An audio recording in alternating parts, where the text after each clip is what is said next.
اللہ کے والدین کے بعد سب سے خوش قسمت والدین اگر ہیں تو عمران خان صاحب کے ہیں۔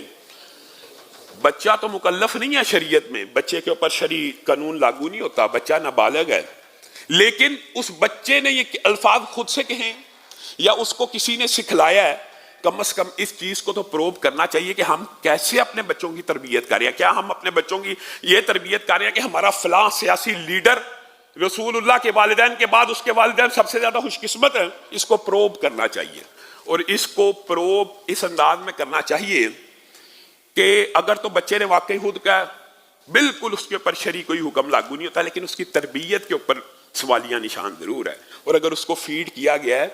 تو ہم نے یہ دیکھا صادق اور امین جو رسول اللہ کے خاص القاب تھے ان کو بھی یوز کیا گیا، ریاست مدینہ جو رسول اللہ کی ریاست کا سمبل تھا اس کو بھی یوز کیا گیا۔ خدا را اللہ کے لیے آپ سے گزارش ہے، آپ سے درخواست ہے میرے پی ٹی آئی کے، دیکھیں سیاسی انتخاب جو ہوتا ہے نا، سیاسی اختلاف رائے اس کی گنجائش معاشرے میں رکھنی چاہیے، لیکن ہمارے بھائیوں نے ایک ایسا معاشرہ کریٹ کر دیا ہے کہ عمران خان صاحب کا مخالف ہے وہ بے ایمان ہے، جو ہم ہی ہے بس وہی ایماندار ہے۔ نہیں،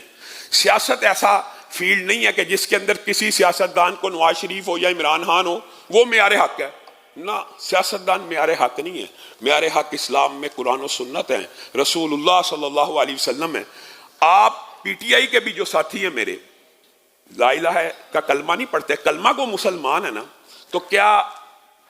ان کو میں کہتا ہوں کہ آپ کو آگے بڑھ کے ایجیٹیشن کرنی چاہیے، آپ کو اس چیز کا خود ادراک اور شعور ہونا چاہیے کہ یہ بڑی غلط حرکت ہے۔ دکھ اس بات کا ہوا، چلو بچے نے تو کہہ دیا، تو سٹیج پہ موجود سارے ساتھیوں نے بھی تالیاں بجانا شروع کر دی، کوئی ایک بندہ ایسا نہیں تھا جس نے ٹوکا ہو، کوئی ایک کلمہ گو نہیں تھا کہ کھڑا ہوتا کہ آپ غلط بات کر رہے ہیں۔ ایک بات یہ ہوگی، چلو یہ تو ایک بچے نے کہا، اور دوسری طرف افسوس